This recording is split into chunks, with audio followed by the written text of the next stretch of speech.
kalau ada oknum-oknum yang melakukan pelanggaran, tentu harus ditindak. Siapa yang berbuat harus bertanggung jawab.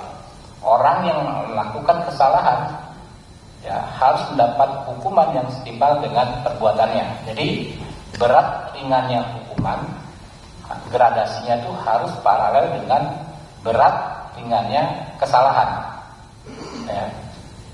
Saya sangat percaya Pak Kapolri dan Pak Kadif Propam tahu sekali cara memainkan barang itu lah, kurang lebih ya. Ini kan ya Pak ya, kayak sama kita pegang gelas gini, kalau terlalu kencang bisa pecah gelasnya, kalau kita lepas ya pecah juga. Ya, Pak Rikwanto nanti bisa menjelaskan itu. Ya. Lalu tadi soal maaf untuk korupsi, Anda sudah tanyakan ini berkali-kali ya, dimanapun tanya dan berbagai orang sudah sampaikan, ya silakan saja Anda nilai ya. Kalau saya itu kan pernyataan umum seorang pemimpin pemerintahan maupun pemimpin negara, kepala negara, gak bisa dijawab dengan ya hal ikhwal prosedural ala Mahfud MD. Mahfud MD ini orang gagal. Ya, dia sendiri menilai dia gagal ya 5 tahun sebagai Menko Polhukam dengan memberi skor 5 dalam penegakan hukum. Apa yang mau dinilai dari Mahfud MD gitu kan? Nah, jadi ya teman-teman ya, itu aja. Saya malas capek kita berdebat ya.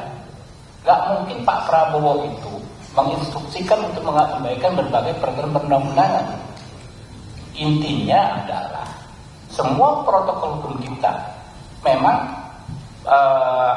ditujukan untuk memaksimalisasi pengembalian kerugian keuangan negara.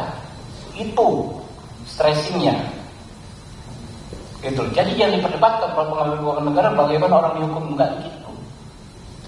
Kita ini memperdebatkan hal yang remeh-temeh tapi melupakan hal yang paling substansi dalam pemberantasan korupsi.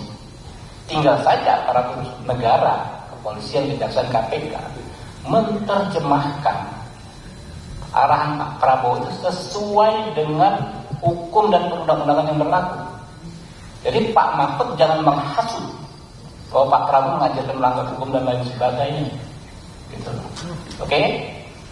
Terus hal-hal masiku dan lain sebagainya silakan saja.